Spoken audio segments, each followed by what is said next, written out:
இன்னைக்கு இந்த டிராமாவோட அடுத்த எபிசோடு தான் பார்க்க போறோம். அதுக்கு முன்னாடி இந்த வீடியோக்கு ஒரு லைக் போடுங்க, அதே நேரத்துல கமெண்ட் பண்ணுங்க, அப்புறம் ஹைப்புங்கிற ஒரு பட்டன் இருக்கும் அதையும் பிரஸ் பண்ணுங்க. அப்பதான் நம்ம வீடியோ நிறைய பேருக்கு ரெக்கமெண்ட் ஆகும். So welcome back to series Tamil. Cut பண்ணா நம்ம சேஷாவை பார்த்து எல்லா விஷயத்தையும் சொல்லிடுறா. ஓ, அவனுக்கு எல்லாமே தெரியுமா? அது தெரிஞ்சு உன்னை லவ் பண்றானா? பெரிய விஷயம் தான். கண்டிப்பா இது உண்மையான காதல் தான். பேசாம நீ அவனே கல்யாணம் பண்ணிக்கோ. என்ன விளையாடுறியா? நான் அவனை கல்யாணம் பண்ணிக்க மாட்டேன். அதோட சீக்கிரமா இந்த விஷயத்த நான் ஸ்டாப் பண்ண போறேன். எப்படி ஸ்டாப் பண்ணுவ? உடனே ஒரு பொண்ணை பார்த்து நான் கல்யாணம் பண்ணிக்கணும். என்னதே? உண்மையான கல்யாணம்லாம் இல்ல, கல்யாணம் பண்ணிக்கிற மாதிரி நடிக்க போறேன். அப்பதான் அவன் என் பின்னாடி வரமாட்டான். அப்படியா? சரி, ஏதோ பண்ணு. ஆனா அவங்கிட்ட இருந்து தப்பிக்கிறதுக்காக வேற ஒருத்திக்கிட்ட மாட்டிக்காத அப்படிங்கிற மாதிரி நம்ம தலைவி வான் பண்ண. ஆனா நம்ம பூ இருக்கால, அவ உடனே கல்யாணம் பண்ணிக்கிறதுக்காக ஒரு பொண்ணை போய் பாக்குறா. அந்த பொண்ணுக்கு வேற நம்ம பூவை புடிச்சு போயிடுது. அவளும் நம்ம பூ கிட்ட பயங்கரமா வலிரா. சரின்னு சொல்லிட்டு நம்ம பூவும் அவளை கல்யாணம் பண்ணிக்கிற மாதிரி பேசலான்னு வர கரெக்டா நம்ம கமிஷனர் அங்க வந்துடுறான். டேய், நீ எதுக்குடா இங்க வந்திருக்க?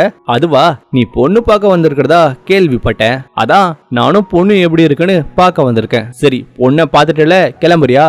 நான் பொண்ணு கிட்ட கொஞ்சம் தனியா பேசணும். கிளம்புறேன். ஆனா மச்சான், எனக்கு பிடிச்ச ஸ்வீட் எல்லாம் வாங்கி வச்சிருக்க. உனக்கு பிடிச்ச ஸ்வீட்டா? நான் வரும்போது ரோட்ல பார்த்தேன், ஏதோ தோணுச்சுன்னு வாங்கினேன். உனக்கு பிடிச்ச ஸ்வீட் எல்லாம் நான் வாங்க மாட்டேன். அட, இதெல்லாம் எனக்கு பிடிச்ச ஸ்வீட்டுப்பா. பாத்தியா, நம்ம ரெண்டு பேரோட டேஸ்டும் ஒத்து போகுது. நம்ம எப்பவுமே ஒன்னா இருப்போல, அதனால எனக்கு பிடிச்சதுதான் உனக்கும் பிடிச்சிருக்கு. இல்ல படுசே, நாளைக்கு என்ன வெளியே கூப்பிட்டு போறேன்னு சொன்னீங்கல்ல, நாம கண்டிப்பா போகலாம். அப்படியா? நானும் வரேன். 3 பேரும் சேர்ந்து ஜாலியா ஃபன் பண்ணுவோம். ஏன்னா என்னோட மச்சான் என்னை விட்டுட்டு எங்கேயும் போக மாட்டான். என்ன மச்சான், நம்ம 2 பேரும் அவ்வளோ க்ளோஸ்ல. உனக்கு தெரியுமா, நாங்க குளிக்கும் போது கூட ஒன்னாதான் குளிப்போம். அந்த அளவுக்கு நாங்க க்ளோஸ். ஒன்னாதான் படுத்து தூங்குவோம்னு வச்சுக்கோங்க. அப்ப அந்த பொண்ணு நம்ம பூவோட அம்மா இருக்காங்களே, அவங்களுக்கு ஒரு கிஃப்ட் கொடுக்குறா. உடனே நம்ம கமிஷனரும் பயங்கரமான கிஃப்டை எடுத்துட்டு வந்து, டேய் மச்சான், நம்ம அத்தை கிட்ட இந்த கிஃப்டை கொடுத்துரு. அதோட அத்தைய கேட்டதா சொல்லு. கட் பண்ண நம்ம சேஷா இருக்காளே, அவ தன்னோட தங்கச்சியை கூப்பிட்டு, நான் இப்பதான் கேள்விப்பட்டேன், ராஜமாதாவும் அரசரும் உனக்கு நம்ம லீய கல்யாணம் பண்ணி வைக்க போறதா பேசிக்கிறாங்க. நீ என்ன நினைக்கிற? லீய உனக்கு பிடிச்சிருக்கா? அவனை கல்யாணம் பண்ணிக்கிறியா? எனக்கு என்ன சொல்றதுன்னு தெரியலக்கா. நீங்க என்ன நினைக்கிறீங்க? இங்க பாரு, லீ வந்து ரொம்ப நல்லவன். ஆர்மில அவனுக்கு நம்ம அப்பா மாதிரியே பவர் இருக்கு. அவனை நீ கல்யாணம் பண்ணிக்கிட்டா உன்னோட எதிர்காலம் நல்லா இருக்கும். ஆனா அதே நேரத்துல நாங்க உன்னை ஃபோர்ஸ் பண்ண மாட்டோம். உனக்கு இந்த கல்யாணத்துல விருப்பம் இருந்தா மட்டும்தான் இந்த கல்யாணத்தை பண்ணி வைப்போம். என்ன சொல்ற? அது வந்துக்கா, எனக்கு இப்ப கல்யாணம் பண்ணிக்க விருப்பம் இல்ல. இப்ப மட்டும் இல்ல, எப்பவுமே நான் கல்யாணம் பண்ணிக்க மாட்டேன் அப்படிங்கிற மாதிரி அவ சொல்ல. ஏன் இப்படி சொல்ற? இல்லக்கா, எனக்கு பிடிக்காத ஒருத்தரை நான் கல்யாணம் பண்ணிக்க மாட்டேன். நம்ம மனசுக்கு பிடிச்சவங்கள தான் நம்ம கல்யாணம் பண்ணிக்கணும். அப்பதான் வாழ்க்கையும் நல்லா இருக்கும். பெரியவங்க பண்ணி வைக்கிறாங்கன்னு எனக்கு பிடிக்காத ஒருத்தரை கல்யாணம் பண்ணிக்கிட்டா 2 பேரோட வாழ்க்கையும் நல்லா இருக்குதுல. அதோட 4 செவத்துக்குள்ள வாழ்ற வாழ்க்கை எனக்கு வேணாம். நான் சுதந்திரமா இருக்கணும்னு ஆசைப்படுறேன், ஒரு பறவை மாதிரி அப்படிங்கிற மாதிரி அவ சொல்ல. உடனே சேஷா வந்து, இங்க பாரு, நாங்க எப்பவுமே உன்னை கட்டாயப்படுத்த மாட்டோம். உனக்கு கல்யாணம் பண்ணிக்க விருப்பம் இல்லனா கல்யாணம் பண்ணிக்க வேணாம். இப்பன்னு இல்ல, உனக்கு கல்யாணம் பண்ணிக்க விருப்பமே இல்லனா கூட பரவாயில்ல, நாங்க எப்பவுமே உனக்கு சப்போர்ட்டா இருப்போம். நீ சந்தோஷமா இருந்தா அதுவே எங்களுக்கு போதும். உன் சந்தோஷம் தான் எங்களுக்கு முக்கியம் அப்படிங்கிற மாதிரி சேஷா சொல்ல அவளுக்கு சந்தோஷமாயிடுது. கட் பண்ணா நம்ம ஜின்னோட அம்மாவை காட்டுறாங்க. அப்ப அவளோட வேலைக்காரி வந்து, மேடம், நீங்க சொன்ன மாதிரியே அந்த கூயு பண்ணிட்டா. ராஜமாதாவை பார்த்து வேலையை விட்டு நிக்க போறேன்னு சொல்லிட்டா. ராஜமாதாவும் அவளோட முடிவை ஏத்துக்கிட்டு அவளை வேலையை விட்டு அனுப்பிட்டாங்க. நல்லதா போச்சு. சேஷா இந்த அரண்மனைய தன்னோட கண்ட்ரோல்ல வச்சுக்கணும்னு நினைக்கிறாள. இப்ப அங்க வேலை செய்யற எல்லாரையும் நான் வேலையை விட்டு நிறுத்துவேன். சோ அவளுக்குன்னு யாருமே உதவி பண்ண மாட்டாங்க. அந்த இடத்துக்கு புதுசா ஒருத்தர் வேலைக்கு வைக்கணும்னா அவ்வளவு ஈஸி இல்ல. என்ன பண்ண போறான்னு நானும் பார்க்க தானே போறேன் அப்படிங்கிற மாதிரி ஜின்னோட அம்மா சொல்ல. கட் பண்ணா நம்ம ஹீரோவை காட்ட. அவ நம்ம தலைவி கிட்ட, என்ன ஏதோ தீவிரமா யோசனையில இருக்க போல. இல்ல, அரண்மனையோட முக்கியமான சேவைக்கு வேலையை விட்டு நின்னுட்டா. நான் அந்த வேலைக்கு போய் கொஞ்ச நாள் தான் ஆகுது, அதுக்குள்ள அவங்க வேலையை விட்டு நின்னுட்டாங்க. இப்ப அந்த இடத்துக்கு வேற ஒருத்தர போட்டே ஆகணும். ஆனா அந்த பொறுப்பு ஒன்றும் சாதாரண பொறுப்பு இல்ல. ரொம்ப திறமையான ஒருத்தங்களை தான் நாம அங்க போடணும், இல்லனா பிரச்சனை ஆயிரும். அதோட அவங்க இல்லாம அந்த இடத்தோட வேலையும் நடக்காது. சோ அதான் என்ன பண்றதுன்னே தெரியாம தலையை பிச்சுக்கிட்டு இருக்கேன் அப்படிங்கிற மாதிரி சேஷா சொல்ல. நான் வேணா உனக்கு ஒரு ஐடியா சொல்லவா? நிஜமாவா? சரி சொல்லு. நீ ரொம்ப கியூட்டா இருக்க, விளையாடாத. நான் ரொம்ப டென்ஷன்ல இருக்கேன், ஏதாவது ஐடியா இருந்தா சொல்லு. இந்த மாதிரி பேசுவேனா? கிளம்பு. இன்னைக்கு நான் உன்னோட தங்கச்சி இங்குரு இருக்காளே, அவளை பார்த்தேன். அவ யாரையும் கல்யாணம் பண்ணிக்க மாட்டேன்னு முடிவு எடுத்துட்டா போல. அதாவது எப்பவுமே நானும் அதை எதிர்பார்க்கல. இப்படி ஒரு போல்டான முடிவு எடுப்பான்னு சத்தியமா நினைக்கல. ரொம்ப தைரியமான பொண்ணு. நான் அவ அக்காவா இது வரைக்கும் நான் அவகிட்ட அவகிட்ட அந்த அளவுக்கு க்ளோஸா இருந்ததே இல்ல. வடமேற்குல இருந்தப்ப கூட நான் அவளுக்கு ஒரு நாள் கூட லெட்டர் போட்டதே இல்ல. அப்படி இருந்தும் அவ என் மேல ரொம்ப பாசமா இருக்கா. அதோட அவ ரொம்ப திறமசாலியான பொண்ணு. சரி, இப்ப எதுக்கு அவளை பத்தி பேசுற? உனக்கு தெரியுமா அவளோட அம்மா ஒரு மோசக்காரின்னு, அதோட ஒரு குடும்பக்காரியும் கூட, அதாவது சைக்கோ மாதிரி வச்சுக்கோங்க. ஆனா அப்படிப்பட்ட அம்மாவுக்கு இப்படிப்பட்ட ஒரு பொண்ணு. இப்ப என்ன சொல்ல வரீங்க? அவ கூட இருக்காங்களே நானி, அந்த நானி உன் அம்மாவோட ஆளு. உன் அம்மா சாகிறதுக்கு முன்னாடி அவங்க இங்கிரோட நானியா மாத்திட்டாங்க. அவங்க ரொம்ப நல்லவங்க, ரொம்ப திறமசாலியும் கூட. சரி, இப்ப அதுக்கு என்ன? நீ உன்னோட அம்மா மாதிரியா இருக்க. உங்க அம்மா என்ன பண்ணுவாங்களோ அதே தான் நீயும் பண்ற. ஆனா உன் தங்கச்சி அப்படி இல்ல. ஏன்னா அவளை வளர்த்தது அந்த நானி தான். அந்த நானி யார் தெரியுமா? இந்த அரண்மனையில 8 வருஷமா முதன்மை பணிப்பெண்ணா இருந்தவங்க. நிஜமாவா? ஆமா. சோ அவங்க நீ அந்த வேலைக்கு வச்சா எப்படி இருக்கும்? ஆனா நீங்க எதுக்காக இதெல்லாம் எனக்கு பண்றீங்க? ஏன்னா என்னைக்காவது ஒரு நாள் நான் செத்துருவேன். நான் செத்த பிறகு நீ கஷ்டப்படக்கூடாதுல. அதனால உன்னை சேஃப்டி பண்றதுக்காகவும் அதோட உன்னோட பவரை இன்னும் பெருசாக்க நான் என்னால முடிஞ்ச எல்லாத்தையும் பண்ணுவேன். நான் செத்த பிறகு நீ யாரோட உதவி இல்லாம வாழணும். அதுதான் என்னோட ஆசை. சரி, நான் உனக்கு போய் சாப்பிட ஏதாவது கொண்டு வரேன் அப்படின்னு சொல்லிட்டு நம்ம தலைவன் அங்க இருந்து போக, தலைவன் வெளியே வந்ததும் அவனுக்கு பயங்கரமா அவனோட இதயம் வலிக்குது. சோ அவன் ரொம்ப சீரியஸ் ஆயிடுறான். சோ நம்ம தலைவிக்கு இப்பதான் நம்ம ஹீரோ மேல கொஞ்சம் கொஞ்சமா லவ் வருது. ஆனா அவ எப்ப நம்ம ஹீரோ மேல இருக்கிற லவ் உண்மையிலே உணர போறா? ஏன்னா அவ ஏற்கனவே நம்ம ஹீரோவை லவ் பண்றா.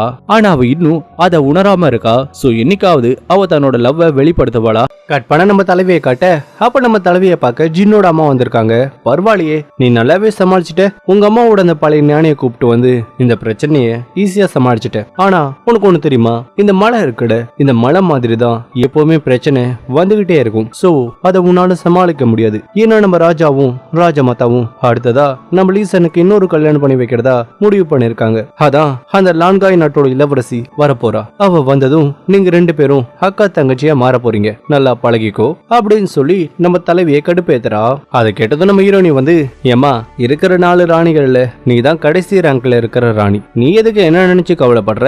முதல்ல உன்னை நினைச்சு கவலைப்படு அப்படிங்கிற மாதிரி நம்ம தலைவி அவளை நோஸ் கட் பண்ண, நீ குறுக்கு வழியில பிளான் பண்ணி தானே இந்த இடத்துக்கு வந்த.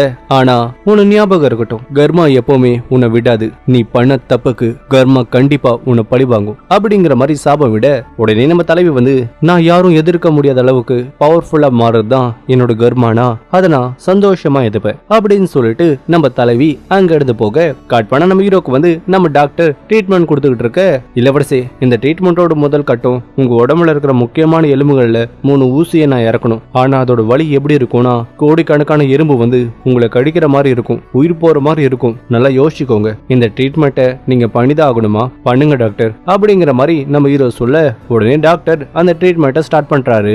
நம்ம தலைவன் வலியால துடிக்க நம்ம ஹாங்வே அதை பார்த்து பயங்கரமா அழுகுறான். கட் பண்ண நம்ம தலைவன் ஒரு வழியா வீட்டுக்கு வர, அங்க நம்ம தலைவி நல்லா தூங்கிட்டு இருக்கா. அதே நேரத்துல அந்த டேபிள்ல ஒரு லெட்டர் இருக்கு.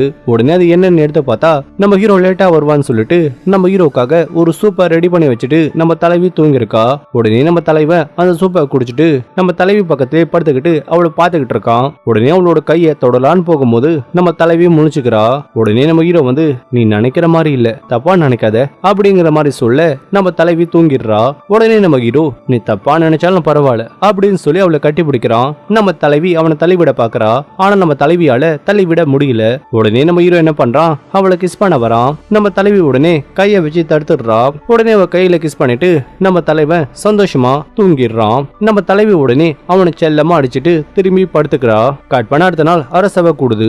அப்ப இன்னொரு நாட்டுல இருந்து ஒரு தூதுவன் வந்து அரசர்கிட்ட பேசிக்கிட்டு இருக்கான். அரசே, உங்க ஆட்சியில நாங்க ரொம்ப சந்தோஷமா இருக்கோம். உங்க மேல இருக்கிற மரியாதையால எங்க நாட்டோட ராஜா இருக்காருல, அவரு தன்னோட பொண்ணை உங்களுக்கு அனுப்பி வச்சிருக்காரு. இங்க இருக்கிற இளவரசர்கள்ல யாராவது ஒருத்தருக்கு கல்யாணம் பண்ணி வைக்கதான் இளவரசியை அனுப்பி வச்சிருக்காங்க அப்படிங்கிற மாதிரி சொல்ல, அப்ப அந்த இளவரசி தன்னோட முகத்தை காட்டுறா.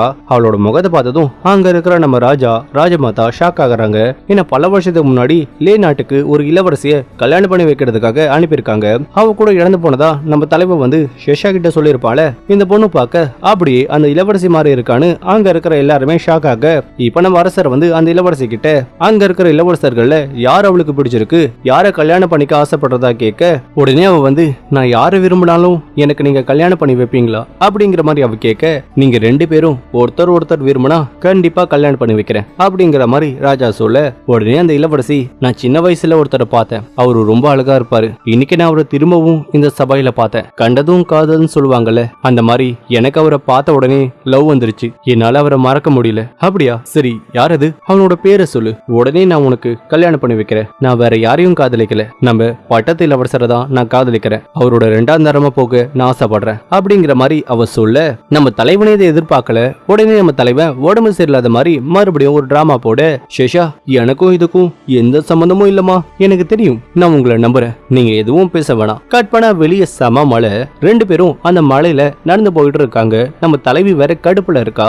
உங்களுக்கு வயசு வேற கம்மியா இருக்கு, பார்க்க ஹேண்ட்ஸமா இருக்கீங்க, அதான் ஒரு தடவை பார்த்த உடனே அவளுக்கு உங்களை பிடிச்சு போயிருக்கு. பல வருஷம் ஆனா கூட அவ உங்களை மறக்கல அப்படின்னு கிண்டலா பேச, உடனே தலைவன் ஏய் உனக்கு என்ன பொறாமையா அப்படின்னு கேக்குறான். எது எனக்கு பொறாமையா? இல்லையே அப்படின்னு சொல்லிட்டு நம்ம தலைவி அங்க இருந்து போக என்ன ஆக போகுது அடுத்த எபிசோட்ல பாத்திரலாம். இந்த வீடியோ பிடிச்சிருந்தா லைக் பண்ணுங்க, ஷேர் பண்ணுங்க, மறக்காம நம்ம சேனலை சப்ஸ்கிரைப் பண்ணிருங்க. அது வரைக்கும் பாய்.